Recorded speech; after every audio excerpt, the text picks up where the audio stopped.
News coming in from the capital. The government's recent crackdown on shell companies unearthed black money worth more than $1 billion, said Minister P.P. Chaudhary in an interview to Bloomberg News. The Corporate Affairs Ministry is now expanding its probe to property transfers, which may have also been used to generate black money. Bloomberg News' Uni Krishnan is standing by with the details.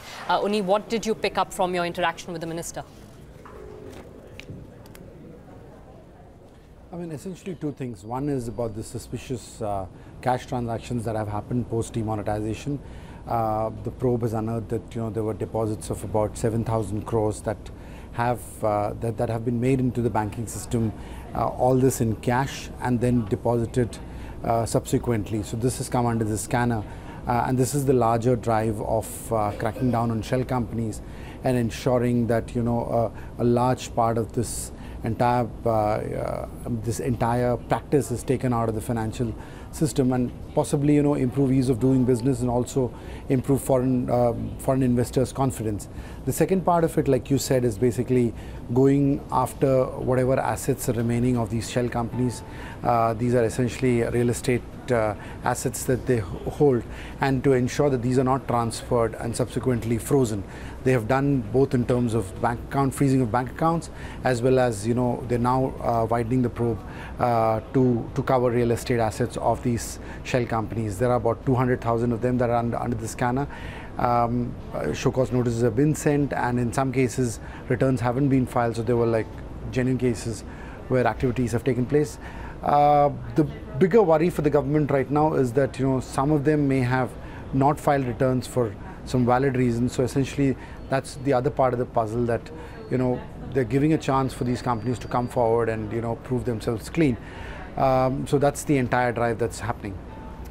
Just another point, I suppose another objective of this exercise is to restore investor confidence, to say, come and invest. We're cleaning up the shell companies and so on.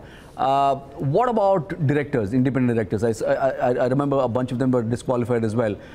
What does the minister have to say on that front? And I understand there's also some sort of a early warning system that the government has been working on. Yeah, so that's the second part of the entire exercise. That's data mining, using artificial intelligence to sort of raise red flags before a crisis unfolds. So I mean, the minister repeatedly said that so far we've been reactive, but this is the phase where we've decided to be proactive, so that we can avert crises like the one that we have seen in the past, like Satyam and all, where there were enough red flags which possibly were ignored. So that's the technology part of it. The other human aspect, like you mentioned about directors, yeah, that's something that the government has seized upon. There have been cases where the minister said, if it's a genuine case, we will see what remedy we can find out, because earlier, right now, the whole idea was to go into this and they found a lot of wrongdoing. So the first reaction was to possibly raise a flag of banning all the directors. But right now the government is sort of cognizant of the fact that some of them would be genuine cases and you can't possibly ban the directors. So they're working on that, and that's a genuine problem that a lot of investors and analysts and accountants have brought to the government's notice. So they're seized of it. So they're possibly working on it. I mean, the minister said that possibly they'll take a few months to figure out how to solve this mess.